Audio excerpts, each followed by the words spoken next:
Hello everyone. स्वागत है आप सभी का सीटीएच एजुकेशन में। आज के सेशन में हम लोग सॉफ्टवेयर इंजीनियरिंग का एक न्यूमेरिकल क्वेश्चन को डिस्कस करेंगे, जो क्वेश्चन एसबीटी के द्वारा प्रीवियस ईयर में पूछा जा चुका है और एक क्वेश्चन जो है ना 6 मार्क्स में पूछा जाता है। क्वेश्चन में कहा जा रहा है कि for a program with number of unique operators n1 equal to 20। यहाँ पे यूनिक ऑपरेटर की बात कहा जा रहा है। यूनिक ऑपरेटर यहाँ पे n1 से रिप्रेजेंट किया गया है और इसका वैल्यू दिया गया है 20। ठीक उसी प्रकार से कहा जा रहा है कि number of unique operands n2 equal to 40। तो unique operands operands n2 equal to है आपका 40। Compute the following program volume, effort and time and program length. That means कि यहाँ पे सिंपली कहा जा रहा है आपसे कि एक प्रोग्राम है और इस प्रोग्राम में यूनिक ऑपरेटर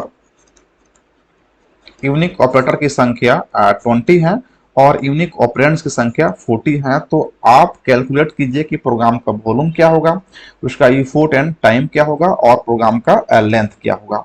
तो ये डिफाइन किया गया है हॉलस्टिड के द्वारा। जो हॉलस्टिड सॉफ्टवेयर मैट्रिक्स है उनके द्वारा कहा गया कि कोई भी प्रोग्राम होगा उस प्रोग्राम का जो सबसे स्मॉलेस्ट यूनिट होगा उसको हम लोग टोकेंस कहते हैं। और इसे हम लोग पढ़े भी हैं सी प्रोग्रामिंग में कि किसी भी प्रोग्राम का जो सबसे स्मॉलेस्ट यूनिट होता है वो टोकेंस होता है। लेकिन इन्होंने फिर फर्दर डिवाइड किया कि टोकेंस को हम लोग दो पार्ट में डिवाइड करेंगे। मकसद ये होगा कि हम प्रोग्राम को कैसे कैलकुलेट कर पाएंगे कि उसका लेंथ क्या है, वॉल्यूम क्या है, टाइम एंड एफर्ट क्या है, डिफिकल्टी क्या है, इन सभी को फाइंड करने के लिए हमें ऑपरेटर एंड ऑपरेंड की संख्या होगा तो हम फाइंड कर सकते हैं। तो उन्होंने कहा टोकेंस को हम लोग दो पार्ट में बांटेंगे।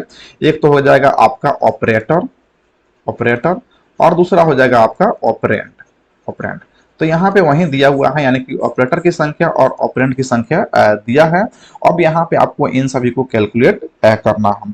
तो यहाँ पे हम लोग यूनिक की बात की जा रहा है लेकिन टोटल की बात नहीं कहा जा रहा। तो टोटल भी हमें फाइंड करना पड़ेगा क्योंकि जब तक टोटल हमें नहीं मिलेगा तब तक हम इसको कैलकुलेट नहीं कर पाएंगे। तो टोटल और यूनिक में क्या डिफरेंस है उसको हम लोग एक एग्जाम्पल से समझते हैं। यहाँ पे एक एग्जाम्पल है उससे समझते हैं कि टोटल और यूनिक में क्या डिफरेंस है। जैसे हम यहाँ पे एक इंस्ट्रक्शन ले रहे हैं I equal to I plus 1। अगर यहाँ पे यूनिक, हम यूनिक को रिप्रेजेंट कर रहे हैं स्मॉल पार्ट यानी कि n1 और n2 से, जहाँ पे n1 जो है ना आपका ऑपरेटर होगा और n2 आपका ऑपरेंड हो जाएगा। और टोटल की बात करेंगे तो टोटल को हम लोग रिप्रेजेंट कर रहे हैं कैपिटल से n1 और n2, जहाँ पे n1 ऑपरेटर और n2 ऑपरेंड। अगर यहाँ पे आप ऑपरेटर की बात करेंगे, ऑपरेटर के टोटल ऑपरेटर की बात करेंगे तो टोटल ऑपरेटर आपके पास एक इक्वल टू है और एक प्लस है। तो ऑपरेटर यहाँ पे 2 हो गया। और टोटल की बात करेंगे तो भी दो ही है क्योंकि इक्वल टू और प्लस दोनों अलग अलग है। तो यहाँ पे 2 हो गया। ऑपरेंड की बात करेंगे तो आई है और 1 है। तो अगर सब टोटल की बात करेंगे तो 1 2 एंड 3, तो टोटल हो गया आपका कितना 3। लेकिन जब यूनिक की बात करेंगे आप तो यूनिक में देखिए आई और आई दोनों क्या है, सेम है। तो यहाँ पे एक ही इसको काउंट करेंगे और एक ये हो जाएगा आपका 2 हो जाएगा। तो यूनिक यहाँ पे 2 हो गया। तो हम समझते हैं कि यूनिक ऑपरेटर और टोटल ऑपरेटर, यूनिक ऑपरेंड और टोटल ऑपरेंड आप समझ गए हैं। अब इस क्वेश्चन को हम लोग इजिली सोल्व कर सकते हैं। अब हमारे पास जो है ना जो दिया हुआ है वो दिया हुआ है आपके पास यूनिक ऑपरेटर और यूनिक ऑपरेंड, जिसको हम लोग स्मॉल से रिप्रेजेंट कर रहा है। यूनिक को स्मॉल से रिप्रेजेंट कर रहा है और कैपिटल को यहाँ पे हम लोग रिप्रेजेंट कर रहा है आपको कैपिटल से। तो यहाँ पे अब हम लोग बात करेंगे कि हमारे पास टोटल तो यहाँ पे है नहीं, सिर्फ यूनिक दिया हुआ है, टोटल कहाँ से लाएंगे। तो यहाँ पे यूनिक को ही हम टोटल मान लेंगे क्योंकि अगर एक और एग्जांपल हम लेते हैं तो इसे समझ सकते हैं। यहाँ पे आई प्लस प्लस है तो यहाँ पे ये एक ऑपरेटर है और एक ही ऑपरेंड है। तो यहाँ पे यूनिक और टोटल दोनों ही सेम हो जाएगा। अगर ऑपरेटर की बात करेंगे यूनिक का तो 1 हो जाएगा, ऑपरेंड की बात करेंगे तो 1 हो जाएगा, टोटल की बात करेंगे तो टोटल ऑपरेटर 1 हो जाएगा, टोटल ऑपरेंड भी 1 ही हो जाएगा। इस सिचुएशन को हम लोग यहाँ पे कंसीडर कर सकते हैं और इससे हम लोग कह सकते हैं कि यहाँ पे ऑपरेटर और ऑपरेंड की संख्या क्या है, सेम है। तो यहाँ पे आपका जो हो जाता है यूनिक ऑपरेटर की संख्या n1 है। तो हमारे पास total operand, total operator, total operator की संख्या हम लोग मानेंगे कैपिटल N1 और यहाँ पे जो यूनिक है उसी को हम लोग टोटल में कंसीडर करेंगे 20 हो गया। ठीक उसी प्रकार से टोटल ऑपरेंड हम लोग यहाँ पे कंसीडर कर लेंगे ऑपरेंड, तो यहाँ पे हम लोग करेंगे कैपिटल N2 और ये हो जाएगा हमारा 40, जो हमारे पास यूनिक है वही हमारे पास क्या है टोटल है।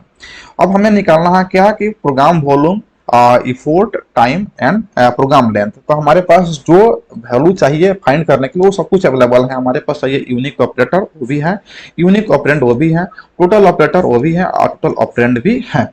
अब हम लोग यहाँ पे निकालेंगे सबसे पहले प्रोग्राम का लेंथ। सबसे पहले हम लोग निकालेंगे प्रोग्राम का लेंथ।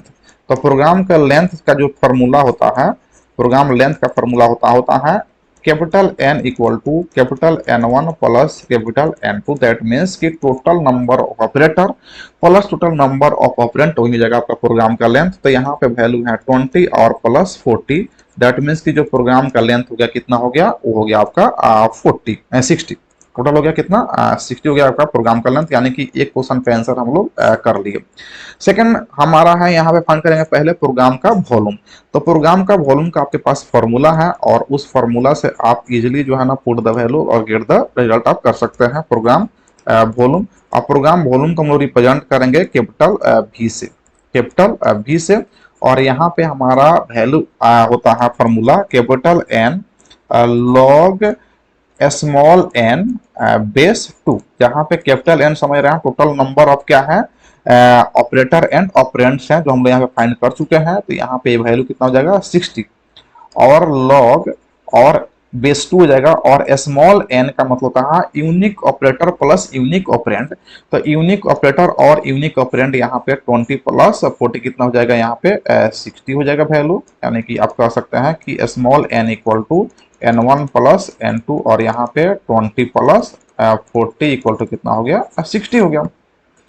अब यहाँ पे 60 आपका रहेगा और लॉग बेस 2, तो इसको भी हम लोग 2 बेस में 2 में रिप्रेजेंट कर देंगे। 2 के पावर यहाँ पे 6 हो जाएगा, 2 के पावर 6 64 होता है और वो 64 के अंडर में आता है। तो यहाँ पे हो जाएगा आपका 60 और मल्टीप्लाई बाई यहाँ से वैल्यू निकल करता है 6। तो यहाँ पे आपका टोटल वैल्यू आपका यहाँ पे आ जाएगा 360 यूनिट्स जो है ना यहाँ पे आपका वैल्यू। वैसे प्रोग्राम वैल्यू को हम लोग रिप्रेजेंट करते हैं बिट्स में। तो 360 बिट्स यहाँ पे वैल्यू हमारा निकल के आ गया प्रोग्राम वॉल्यूम का। तो हम लोग प्रोग्राम लेंथ ही फाइंड कर लिए, प्रोग्राम वॉल्यूम भी फाइंड कर लिए। अब हमें फाइंड करना है प्रोग्राम में इफोर्ट और टाइम क्या लगेगा। तो इफोर्ट को फाइंड करने के लिए हमें फॉर्मूला जो होता है ना वो V इंटू डी होता है। इफोर्ट ई हो जाता है और इसको फाइंड करने के लिए V इंटू डी, जहां पे V क्या है वॉल्यूम है जो अभी यहाँ पे हम लोग निकाले हैं और डी क्या होता है तो डिफिकल्टी होता है। तो डिफिकल्टी हमें फाइंड करना है। तो प्रोग्राम डिफिकल्टी हम लोग यहाँ पे ऊपर में फाइंड कर ले रहा है, यहाँ पे फाइंड कर ले रहा है। प्रोग्राम डिफिकल्टी डी का फॉर्मूला जो होता है वो होता है आपका स्मॉल n1 यानी कि यूनिक ऑपरेटर डिवाइड बाई 2 और multiply by unique operands, sorry total operands N2 capital N2 divided by unique operands यानी कि स्मॉल n2। ये फॉर्मूला होता है डिफिकल्टी को फाइंड करने का। तो यहाँ से वैल्यू पुट करेंगे तो n1 का वैल्यू आपका हो जाएगा 20 डिवाइड बाई 2 हो जाएगा और n2 दोनों सेम है यानी कि 40 और 40 है।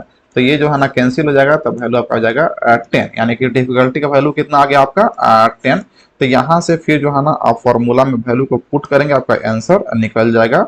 जैसे वॉल्यूम का वैल्यू कितना है 360 है और डिफिकल्टी हम लोग यहाँ पे निकाल लिए कितना 10 निकाल लिए। तो यहाँ पे वैल्यू हो जाएगा आपका 10, तो जगह 3600 यूनिट्स।